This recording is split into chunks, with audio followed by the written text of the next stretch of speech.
ફરીથી સ્વાગત છે। હવે જોઈએ આગળના સમાચારો। જામનગરના કોર્પોરેટર અને મનપાની સ્ટેન્ડિંગ કમિટીના પૂર્વ ચેરમેન મેરામણ ભાટુના પરિવારના સભ્યોને ખંભાળિયા દ્વારકા હાઈવે ઉપર માર્ગ અકસ્માત નડ્યો હતો। જો કે તમામ સભ્યોને સામાન્ય ઈજાઓ થવા પામી હતી। ભાટુના પરિવારજનો ઈજાગ્રસ્ત થયા હોય સારવાર માટે જામનગરની જીજી હોસ્પિટલમાં ખસેડવામાં આવ્યા હતા। આ તકે તેમના સગા સ્નેહીઓ ચિંતાતુર થઈ હોસ્પિટલે દોડી આવ્યા હતા।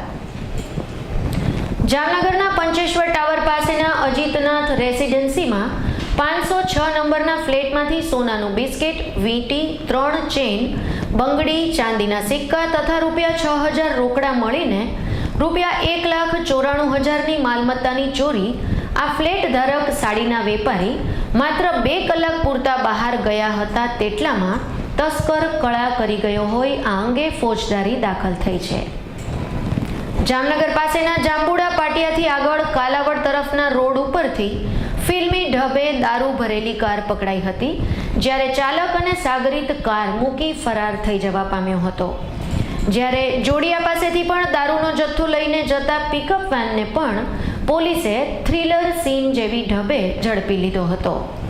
જામનગર એલસીબીને બાતમી મળી હતી કે રાજસ્થાન તરફથી ઇંગ્લિશ દારૂનો જથ્થો જામનગરમાં ઘુસાડવામાં આવનાર છે, માટે જાંબુડા પાટિયા પાસે વોચ ગોઠવવામાં આવી હતી, પરંતુ પોલીસને જોઈ પસાર થઈ રહેલી ઇનોવા કારે જાંબુડાથી કાલાવડ તરફ કાર હંકારી મૂકતા પોલીસે પીછો કર્યો અને કાલાવડ પોલીસ સ્ટેશનને પણ જાણ કરાતા ત્યાંથી પણ પોલીસની એક ગાડી રવાના થઈ હતી અને વરુડી માતાના મંદિર પાસે કાર ઉપર ચાલકે કાબુ ગુમાવતા કાર ખાડામાં પડી ગઈ હતી। ત્યાંથી ચાલક અને સાગરીત બંને ઝાડીઓમાં ફરાર થવામાં સફળ થઈ ગયા હતા। પોલીસે ₹7 લાખની કિંમતની GJ18BA 4528 નંબરની કાર તથા 473 બોટલ અંગ્રેજી દારૂ અને બિયરના 100 ટીન મળી ₹1,84,000નો જથ્થો મળી કુલ ₹8,84,000નો જથ્થો કબજે કરી ગુનો નોંધાવ્યો છે। તેવી જ રીતે જોડિયા તાલુકાના ખારચિયા પાસે ગત શનિવારે રાત્રે પીએસઆઈ ઓડેદરા તથા સ્ટાફ ચેકિંગમાં હતા ત્યારે એક પિકઅપ વાન પૂર ઝડપે જતું હતું તેનો પોલીસે પીછો કર્યો હતો।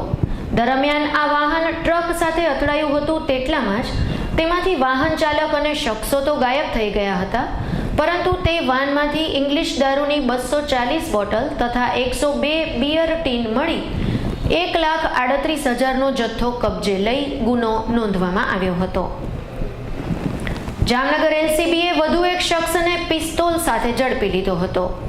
હાલ સમગ્રપણે જિલ્લા પોલીસ તંત્ર સતત અને સખત પેટ્રોલિંગ તથા જરૂરી તપાસમાં લાગ્યું છે તથા સંવેદનશીલ બાબતોએ સઘન ચેકિંગ પણ હાથ ધર્યું છે। ત્યારે કાલાવડ નાકા બહારથી એલસીબીએ એક શખ્સને શંકાના આધારે અટકાવી પૂછપરછ કરીને તેની તલાશી લેતા તેની પાસેથી ગેરકાયદેસર રાખેલી પિસ્તોલ તથા કાર્ટીસ મળી આવ્યા હતા। બુટલેગર પિતાના પુત્ર એવા આ ધર્મેશ નરસિંહ ગોલા રાણાની પોલીસે ધરપકડ કરી વધુ તપાસ હાથ ધરી છે। જામનગર જિલ્લામાં 15મી ઓગસ્ટ તેમજ આગામી તહેવારોને અનુલક્ષીને જિલ્લા પોલીસ વડા શ્રી નીરજકુમાર બળગોજે સાહેબની સૂચનાથી તમામ પોલીસ નાકાબંધી, દારૂ અંગેના કેસો, જાહેરનામાનો સખત અમલ થાય એ માટે સતત પેટ્રોલિંગ રાખે છે। એ દરમિયાન અમો એલસીબીના સ્ટાફ સાથે આજે પેટ્રોલિંગમાં હતા તે દરમિયાન એક ઇસમ ધર્મેશ કે જે ભૂતકાળના પ્રોહી બુટલેગર નરસિંહભાઈ પરસોત્તમભાઈ ગોલારાણાનો દીકરો થાય છે તે એક દેશી બનાવટની પિસ્તોલ તથા એક કાર્ટીજ સાથે મળી આવેલ, જેને એલસીબીએ અટક કરેલ છે અને તેની પૂછપરછ ચાલુ છે। અગાઉ આ વ્યક્તિ ધર્મેશ છે એ જોડિયા ખાતે દારૂનો ધંધો કરતો હતો, જોડિયામાં એના વિરુદ્ધના દારૂ અંગેના કેસો જાહેર થયેલા છે। કાર્ટીજ એક મળી આવેલ છે। જે પિસ્તોલ છે એની કિંમત ₹1 લાખ જેવી ગણાય છે। જામનગર મહાનગરપાલિકાની અણઘડ નીતિના કારણે શહેરના આસામીઓની હાલાકી વધવા પામી છે। આવા અસંખ્ય કિસ્સા છે જેમાં મહાપાલિકા પઠાણી ઉઘરાણી કરી રહ્યું છે। મિલકત વેરા બાકીદારો એવા 5,000 જેટલા આસામીઓને નોટિસ ફટકારવામાં આવી છે અને 15 વર્ષ જૂના લેણા વસૂલતી મનપા સામે આવેલ લડતના મંડાણ થશે તેવી ચીમકી પૂર્વ ડેપ્યુટી મેયર સુરેશભાઈ કટારમલે કરી છે, કેમ કે કાયદા સાથે સુસંગત ન હોવા છતાં વસૂલાતની નોટિસમાં ચક્રવૃદ્ધિ વ્યાજ ઉમેર્યું છે અને વળી 12 વર્ષ પહેલાં તો સર્વે થયો હતો, તો પછી 15 વર્ષ જૂના લેણા કેવી રીતે નીકળ્યા તેવો વેધક સવાલ પણ જાણકારો ઉઠાવી રહ્યા છે. લોકોએ પણ આ બાબતે જાગૃત રહેવું જોઈએ તેવી પણ તેમણે અપીલ કરી છે. હાલમાં જામનગર મહાનગરપાલિકા દ્વારા જામનગર શહેરના પ્રજાજનોમાંથી 5,587 રિકવરી જૂની રિકવરી 1992 થી 2006 પહેલાંની રિકવરીની નોટિસો ફટકારવામાં આવેલ છે, જેથી મિલકત ધારકો ઘેરા શોકની અને ગંભીર ચિંતાની લાગણી પ્રસરી ગઈ છે.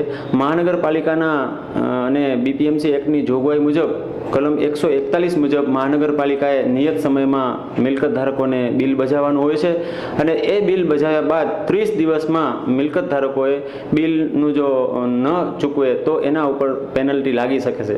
પણ આ કિસ્સામાં એવું બન્યું છે કે ચેપ્ટર 8ના નિયમ 5 મુજબ એવી પણ જોગવાઈ કરવામાં આવેલ છે કે કોઈ પણ મિલકત ધારક પોતાની મિલકતમાં કોઈ પણ જાતનો ફેરફાર કરે તો 1 મહિનાની અંદર મહાનગરપાલિકાને જાણ કરવી જોઈએ. અને ચેપ્ટર 21A મુજબ એવી પણ જોગવાઈ છે કે જો મિલકત ધારક એમની ફેરફારની જાણ કરવામાં કસૂર કરે તો મહાનગરપાલિકાના કમિશનરશ્રીને જાણ થયે 1 વર્ષની અંદર એમને મિલકત ધારકને નોટિસ આપી અને રિકવરી કરી શકે છે એવી નોટિસ આપવી જોઈએ. પણ આ કિસ્સામાં એવું બન્યું છે કે મહાનગરપાલિકાએ ખુદ કબૂલ્યું છે કે 2003માં થયેલ સર્વેના આધારે આ પુરવણી બિલ જેને કહી શકાય કે રિકવરીની નોટિસો ઇસ્યુ કરવામાં આવેલ છે, જેથી એ જ સ્પષ્ટ થઈ જાય છે કે ચેપ્ટર 21ના નિયમ 5 મુજબ મહાનગરપાલિકાના કમિશનરને જાણ થયેથી 1 વર્ષની અંદર એમણે કોઈ પણ જાતની કાર્યવાહી ન કરી અને 10 વર્ષ બાદ આવી કાર્યવાહી કરવા નીકળેલ છે, જે મહાનગરપાલિકાના અને બીપીએમસી એક્ટના કલમનો ખુલ્લેઆમ ભંગ છે. આ નોટિસો ગેરકાયદેસર છે અને ભૂતકાળમાં અમદાવાદ મ્યુનિસિપલ કોર્પોરેશન સામે બ્લીચ કેમિકલ લિમિટેડ અને કનૈયા પ્રિન્ટ લિમિટેડે પણ આવા જ પ્રકારના કિસ્સાઓમાં હાઈકોર્ટમાં કેસ કરેલ અને હાઈકોર્ટની ફૂલ બેન્ચે પણ અમદાવાદ મહાનગરપાલિકાની વિરુદ્ધમાં આવા જ પ્રકારનો ચુકાદો આપીને ત્યારે પણ એવું ઠરાવેલ હતું કે કમિશનરશ્રીને આવા કિસ્સામાં ફેરફારની જાણ થયાના 1 વર્ષ અથવા તો એ નાણાકીય વર્ષ પૂરું થતું હોય એ બેમાંથી જે વહેલું હોય તે સમયગાળામાં જ રિકવરી માટેની નોટિસો બજાવી લેવી જોઈએ. જ્યારે આ કિસ્સામાં આવું બન્યું નથી. 15 વર્ષ પહેલાં મનઘડિત રીતે હિસાબો કરી ટેક્સની આકારણી કરી અને 5,000થી પણ ઉપર મિલકત ધારકોને કરોડો રૂપિયા બાકીની જે નોટિસો આપી દેવામાં આવેલી છે એ તદ્દન ગેરવ્યાજબી અને સરેઆમ બીપીએમસીના એક્ટોની જોગવાઈઓનો ઉલાડ્યો છે. પબ્લિકના કોઈ પણ જાતના વાંક ગુના વગર એમને લાખો રૂપિયાનું જે ભારણ આવ્યું છે, પબ્લિકમાં ઊંડા ચિંતાની લાગણી પ્રસરી ગઈ છે. ખરેખર આમાં તો જે જવાબદારો છે, વર્ષે લાખો રૂપિયાનો પગાર મેળવે છે એવા ટેક્સ શાખાના અધિકારીઓ અને આ ભયંકર કહી શકાય એવી બેદરકારી માટે જેઓની જવાબદારી બને છે એમની સામે શિક્ષાત્મક કાર્યવાહી કરી અને નિર્દોષ પ્રજાજનોને જે આ જુલ્મ અને જબરદસ્તી મુજબ પાડાના વાંકે પખાલીને ડામ આપવા સમાન જે આ નોટિસો ઇસ્યુ કરવામાં આવેલી છે એ તદ્દન તરત જ પાછી ખેંચી લેવી જોઈએ અને ભવિષ્યમાં આ માટે જે પણ કાંઈ કાર્યો કરવા પડશે એ કાર્યો કરવાની પ્રજાના ટ્રસ્ટી તરીકે, નગરસેવક તરીકે હું મારી ફરજ બજાવવાનો છું. આમાં કદાચ કાયદાનો સહારો લેવો પડશે તો પણ હું લેવાની મારા સાથીદારો અને વોર્ડની પ્રજા અને આ મિલકત ધારકોને સાથે રાખી અને કાયદાકીય કોઈ પણ કાર્યવાહી કરવી પડે તો પણ આ કરવાની પરિસ્થિતિ ઊભી થશે અને આ માટેની તમામ જવાબદારી એક જવાબદાર મહાનગરપાલિકાના વહીવટી વડા તરીકે કમિશનરશ્રીની રહેશે એવું મારું સ્પષ્ટ માનવું છે. જામનગરમાંથી ઝડપાયેલા કોલસા કૌભાંડમાં મક્કમ અને ધીમી ગતિની તપાસમાં સતત ધરપકડના દોર પણ હાથ ધરવામાં આવી રહ્યો છે, જેમાં વધુ 3 ટ્રક ડ્રાઈવરોની ધરપકડ કરવામાં આવી છે. જ્યારે આ કેસમાં ધારાસભ્ય રાઘવજીભાઈ પટેલના પુત્ર જયેન્દ્ર સહિતના 21 આરોપીઓએ કરેલી આગોતરા જામીન અરજીની પણ સુનાવણી મુલતવી રહી છે. આ કેસમાં અત્યાર સુધી 14 શખ્સોની ધરપકડ કરીને રિમાન્ડ ઉપર લેવામાં આવ્યા હતા અને બાદમાં તેમને જેલ હવાલે કરવામાં આવ્યા છે. જામનગર મહાનગરપાલિકા દ્વારા આજ રોજ મંગળવારે જામનગરની સ્થાપનાના દિવસે વિવિધ કાર્યક્રમો યોજવામાં આવ્યા હતા. જામનગરને તારીખ 13 ઓગસ્ટ 2013ના 473 વર્ષ પૂરા થયા છે. ઈસવીસન 1540માં જામનગરની સ્થાપના થઈ હતી. માટે આજે શ્રાવણ સુદ સાતમ મંગળવાર તારીખ 13ના રોજ સ્થાપના દિનની ઉજવણી કરવાનું આયોજન કરવામાં આવ્યું હતું. જે અંતર્ગત સવારે હેરિટેજ વોક, જામનગરની સ્થાપના વખતે જે ખોડવામાં આવી હતી તે ખાંભીનું પૂજન કરવામાં આવ્યું હતું. તેમજ દરબારગઢ, તળાવની પાળ, લાલ બંગલા સર્કલમાં રાજવીઓની પ્રતિમાઓને ફૂલહાર કરવામાં આવ્યા હતા તથા નિબંધ સ્પર્ધા અને વક્તૃત્વ સ્પર્ધાઓ યોજવામાં આવી હતી.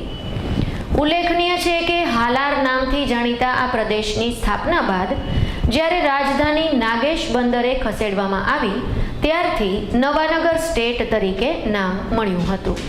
જામનગરના આજના સ્થાપના દિન નિમિત્તે તળાવની પારે જામ રણજીતસિંહના બાવલાથી શરૂ કરી હેરિટેજ વોક અને ત્યાર પછી જામનગરની ઐતિહાસિક ખાંભીનું પૂજન કરી અને આજે અહીંયા દરબારગઢના સર્કલમાં પૂજા અને અર્ચનનો કાર્યક્રમ સંપન્ન કર્યો. જામનગરના નગરવાસીઓ અને હાલારવાસીઓને હું આજના દિવસે શુભેચ્છા પાઠવું છું કે આવતું વર્ષ એમનું ખૂબ જ ઉમદા વર્ષ રહે, એમના જીવનમાં ખૂબ જ પ્રગતિ રહે અને જામનગર શહેર ચારેય દિશા તરફ એમનો વિકાસ થાય અને સુખ શાંતિથી આપણે સૌ નગરજનો રહીએ. જામનગરના સ્થાપના દિન પ્રસંગે સમગ્ર જામનગરવાસીઓને જામનગર એટ 9 ન્યૂઝની સમગ્ર ટીમ તરફથી હાર્દિક શુભકામનાઓ. કેન્દ્ર સરકારના ભ્રષ્ટાચાર સામે વિરોધ દર્શાવવા માટે જામનગરમાં અખિલ ભારતીય વિદ્યાર્થી પરિષદ દ્વારા ભ્રષ્ટાચારના પુતળાનું દહન કરવામાં આવ્યું હતું અને કલેક્ટરને આવેદનપત્ર પાઠવવામાં આવ્યું હતું. કર્મઠી પર નગર મંત્રી અખિલ ભારતીય વિદ્યાર્થી પરિષદ જામનગર આજરોજ યુથ અગેન્સ્ટ કરપ્શનના નેજા હેઠળ કેન્દ્ર સરકારે જે ભ્રષ્ટાચાર આચરેલા છે તેની એક નનામી કાઢી કોલેજ કેમ્પસોમાં ફેરવવામાં આવી અને અંતે લાલ બંગલા સર્કલ ખાતે તેમનું દહન કરવામાં આવ્યું. કેન્દ્ર સરકારનું જ્યારે ઓપરેશન કરવામાં આવ્યું ત્યારે એના પેટમાંથી કૌભાંડો સિવાય કાંઈ ન નીકળતા. અમારી પાસે એક જ ઇલાજ હતો કે કેન્દ્ર સરકારને હટાવો, મનમોહન સરકાર હટાવો. એના માટે આજે એમની નનામીનું દહન કરી આ કલેક્ટરશ્રીને આવેદનપત્ર પાઠવવામાં આવ્યું. કેટલા કૌભાંડો થાય છે તો કેમ કોઈ આચારસંહિતા એમને લાગુ પડતી નથી. જામનગરમાં નાગેશ્વર વિસ્તારમાં ફરીથી ભારેલો અગ્નિ વિફર્યો હતો અને ગરબી ચોકમાં એક યુવાન ઉપર 7 શખ્સોએ ઘાતક હુમલો કરીને યુવાનને ગંભીર ઈજાઓ પહોંચાડી હતી. આ નામચીન શખ્સ સામે અગાઉ પાસાનું શસ્ત્ર પણ તંત્રએ અજમાવ્યું હતું. ઉલ્લેખનીય છે કે આ વિસ્તારમાં તાજેતરમાં જ તંગદિલી ભર્યું વાતાવરણ બન્યું હતું. દર્શક મિત્રો, જામનગર એટ 9 ન્યૂઝમાં હવે જોઈએ પોલીસ ચોપડે નોંધાયેલી ઘટનાઓ પોલીસ પોથીમાં.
ફરી એકવાર.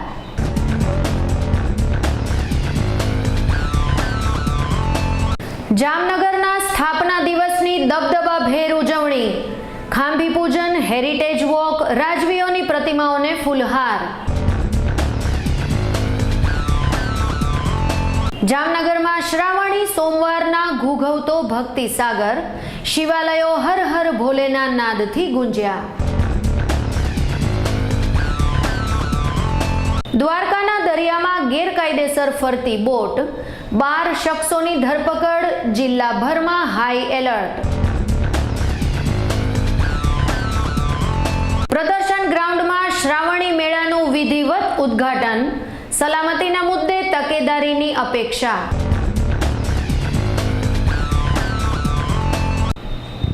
GTPL અંજલિ કેબલ નેટવર્ક પર જામનગર એટ 9 ન્યૂઝમાં ફરી મળીશું. ત્યાં સુધી અમારી સમગ્ર ટીમને રજા આપશો. ધન્યવાદ.